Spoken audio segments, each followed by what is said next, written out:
আমরা যারা ফেসবুক অ্যাডের মাধ্যমে ব্যবসা করে থাকি, মেটার নতুন যে আপডেটটা আসছে মেটা অ্যান্ড্রোমেডা, এটা আসার পর থেকে আমাদের অ্যাডের রেজাল্ট সবারই মোটামুটি খারাপ। এটার কারণটা কি? মেটা অ্যান্ড্রোমেডা কি চাচ্ছে যেটা আমরা ফিল আপ করতে পারতেছি না, দ্যাটস ওয়াই আমাদের রেজাল্টটা খারাপ হচ্ছে। আমরা আগে কি করতাম, আগে এটা আমরা জানি। আমরা আগে কি করতাম, আমরা একটা র্যান্ডম ভিডিও বানাই, সেলস নির্ভর, অবশ্যই সেটা ভালোই ভিডিও বানাতাম। দেন আমরা এটাকে ন্যারো টার্গেটিং করতাম, অনেক বেশি টার্গেটিং করতে পারতাম। ঠিক আছে, জব ডিসক্রিপশন, আমরা লোকেশন ওয়াইজ এইরকম করে টার্গেটিং করতে পারতাম, দ্যাটস ওয়াই রেজাল্টটা ভালো আসতো। কিন্তু রিসেন্টলি ফেসবুক এই অপশানগুলো আপনাকে করতে দিচ্ছে না।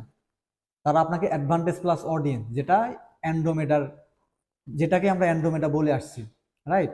তো সে এখন বলতেছে, মেটা অ্যান্ড্রোমেডা বলতেছে যে আপনার আলাদা আলাদা অ্যাড সেট করতে হবে না, মাল্টিপল ক্যাম্পেইন করতে হবে না।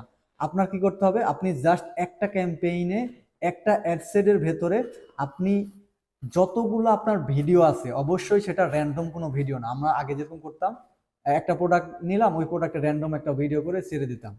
বাট এখন সে বলতেছে যে প্রোডাক্টটা স্ট্রাকচার একটা ফানেল ওয়াইজ স্ক্রিপ্ট করে ভিডিও করে ওইটা তুমি আমাকে দাও একদম স্ট্রাকচার ওয়েতে। তাহলে আমি কি করব, আমার যে এআই আছে অ্যান্ড্রোমেডা এআই, এইটা এইটার মাধ্যমে যার এই প্রোডাক্টটা দরকার এক্স্যাক্ট টাইমে আমি তার কাছে পৌঁছাবো। এই মেটার অ্যান্ড্রোমেডা এআইটা এত বেশি পাওয়ারফুল যে সে জানে যে কোন সময় কোন প্রোডাক্টটা কার দরকার, কোন প্রাইজে, তার প্রাইস রেঞ্জে তার দরকার, কোন ব্র্যান্ড থেকে সে নেয়, আপনার এই প্রোডাক্টটা কি তার জন্য সুটেবল হবে কিনা। এতটা অ্যাডভান্স এআই। তো এইটা আমাদের জন্য একটা কিন্তু অ্যাডভান্টেজ। জাস্ট আমাদের কি করতে হবে, আমাদের ডাটাটা ঠিক মতো ফেসবুককে দিতে হবে।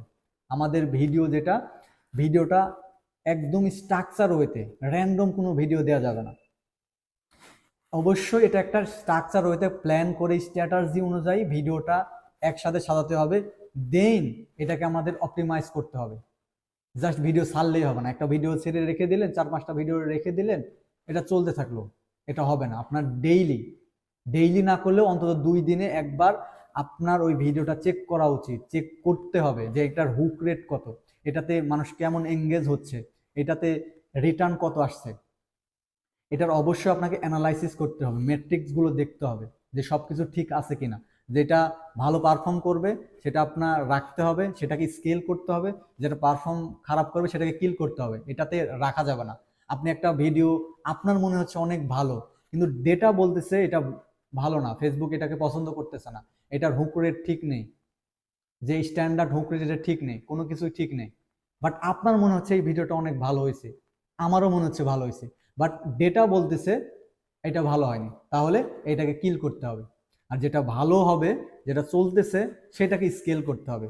That's the whole thing. আর আরেকটা বড় বিষয় সেটা হচ্ছে যে আপনাকে মেটাকে ট্র্যাকিং এর মাধ্যমে তাকে ইনফরমেশন দিতে হবে। তাকে আপনার যে প্রোডাক্টটা, এটা যে কার দরকার, এটা তখনই মেটা বুঝবে যখন আপনি মেটাকে ইনফরমেশনটা দিতে পারবেন, ট্র্যাকিংটা ঠিক মতো করতে পারবেন। তো এই বিষয়গুলো এই অ্যান্ড্রোমেডার মূল প্রতিপাদ্য বিষয়।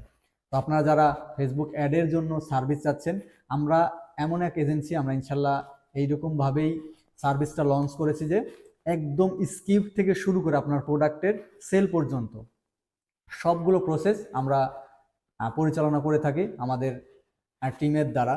তো আপনাদের যাদের ফেসবুক অ্যাডের মাধ্যমে আপনারা সেল করতে চাচ্ছেন, নতুন আপডেট যে নিয়ম অনুযায়ী, আশা করছি আমাদের সাথে যোগাযোগ করলে আপনি ম্যাক্সিমাম রেজাল্টটা পাবেন। ধন্যবাদ।